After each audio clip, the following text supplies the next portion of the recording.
सुरभि बहुत घबराई हुई थी। सुबह ही तो विदा होकर अपने ससुराल आई थी। वो आंगन में चुपचाप बैठी थी। जो कोई मेहमान कुछ पूछ रहा था वो जवाब दे रही थी। थोड़ी देर बाद सुरभि की सास उसके पास आती है।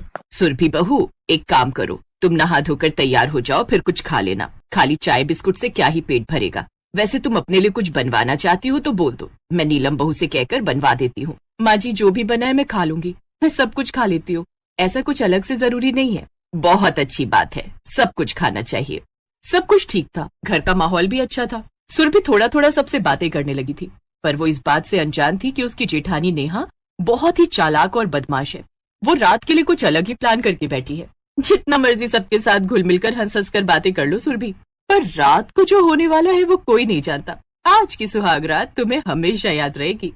नीलम सुरभि की सुहागरात खराब करने वाली थी, ये बात कोई नहीं जानता था। शाम के समय सुरभि के रूम की सजावट हो गई। सजावट वाले के जाने के बाद बहाने से नीलम सुरभि के कमरे में चली जाती है और चुपचाप कमरे की कुंडी तोड़ देती है और कमरे से बाहर आ जाती है। तभी सामने से सूरज आ रहा था। नीलम घबरा जाती है। अरे, सामने से तो देवर जी आ रहे हैं, मुझे इन्हें रोकना होगा वरना इन्हें पता चल जाएगा कि मैंने कमरे की कुंडी तोड़ दी है। एक काम करती हूँ, बाहर से कमरे को ताला लगा देती हूँ, फिर अच्छा बहाना मिल जाएगा। अरे अरे देवर जी, कहाँ जा रहे हैं? मैं थोड़ी देर कमरे में आराम करने जा रहा था। भाभी, आपने कमरे के बाहर ताला क्यों लगा दिया? अब तो ये ताला रात को ही खुलेगा जब आपकी सुहागरात होगी, तब तक ये चाबी मेरे पास रहेगी। अगर आपको आराम करना है तो आप अपने बड़े भैया के कमरे में आराम कर सकते हैं। यहाँ सुरभि और आपके लिए सरप्राइज है। हम इस कमरे को डेकोरेट कर चुके हैं। अब आप इस कमरे की सजावट रात को ही देख सकते हो। अच्छा, मुझे बहुत सारा काम है, मैं जाती हूँ, रात को ताला खोलने आ जाऊंगी। नीलम हंसती हुई वहाँ से चली जाती है। सूरज बेचारा अपने बड़े भैया के कमरे में सो जाता है। सुरभि बाहर सबके बीच बैठी रहती है। रात के समय जब सब खाना खाकर सोने लगे तब नीलम कमरे का दरवाजा खोल देती है और सुरभि को कमरे में लेकर जाती है। देवर जी थोड़ी देर में आ जाएंगे, तब तक तुम थोड़ा आराम कर लो। उसके बाद पता नहीं पूरी रात आराम करने को मिले भी या नहीं। तभी सूरज आ जाता है और नीलम फिर से हंसने लगती है। अच्छा चलो, अब बहुत रात हो गई है, बातें तो कल सुबह भी हो जाएंगी। अभी तुम दोनों को एक दूसरे के साथ समय भी बिताना है। अच्छा मैं जा रही हूँ, दरवाजा कसकर बंद कर लेना। अरे भाभी, कुछ देर बैठो तो सही।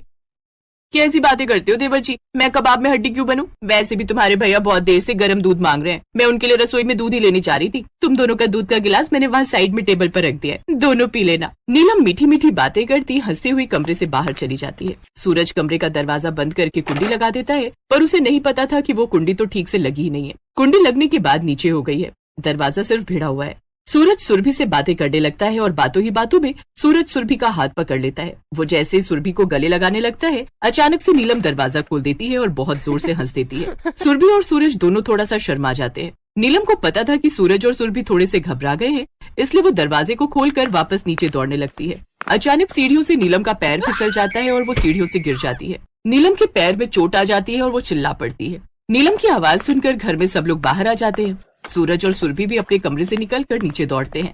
आई मेरी कमर, मेरा पैर, मुझसे तो हिला भी नहीं जा रहा माँ जी। अरे तू इतनी रात में ऊपर क्या कर रही थी? तुझे तो नीचे अपने कमरे में होना चाहिए था, गिरी कैसे तू? नीलम, तुम तो मेरे लिए दूध गर्म करने नीचे रसोई में गई थी ना, फिर तुम ऊपर क्या करने गई थी? ऊपर तो तुम पहले ही दूध देकर आ चुकी हो ना। सूरज और सुरभि जानते थे कि नीलम ने शरारत की है और जानबूझकर कमरे की कुंडी तोड़ी है, पर वो दोनों उस समय कुछ नहीं बोलते। भाभी आप ठीक तो हो ना? हमें भाभी को डॉक्टर के पास लेकर चलना चाहिए। हाँ रमेश बेटा, गाड़ी निकाल, हम नीलम को अस्पताल ले चलते हैं, कहीं कोई ज्यादा चोट ना आ गई हो, डॉक्टर को दिखा आते हैं। नीलम बहुत शर्मिंदा थी कि उसने अपने देवर देवरानी की सुहागरात को बिल्कुल बेकार कर दिया। उसने उनके कमरे की कुंडी तोड़ दी और इस तरह की बदतमीजी की। पर आज सूरज और सुरभि दोनों उसके खिलाफ कुछ नहीं बोले। नीलम को ज्यादा चोट नहीं आई थी, बस हल्की खरोंचें थी, पर नीलम की वजह से सूरज और सुरभि की पूरी रात ऐसे ही बीत गई। अगले दिन शाम को नीलम को छुट्टी मिल जाती है, पर नीलम ने सोच लिया था कि वो अपनी गलती को सुधारेगी। नीलम अपनी देवरानी के हाथों में एक लिफाफा देती है जिसमें एक होटल का पैकेज था। ये मेरी और तुम्हारे बड़े भैया की तरफ से छोटा सा उपहार है। आज कुंडी ठीक करने वाला आया नहीं, वो कल ही आएगा। और पिछली रात भी तुम मेरी वजह से सो नहीं पाए, इसलिए मैंने तुम दोनों के लिए होटल में रूम बुक किया है। तुम दोनों आराम से वहाँ रुको, एक साथ समय बिताओ, मुझे अच्छा लगेगा। भाभी, पर इसकी कोई जरूरत नहीं थी। अब मना मत करो, जाओ सुरभि, जाकर तैयार हो जाओ और खूब एंजॉय करना। थैंक यू भाभी, थैंक यू सो मच।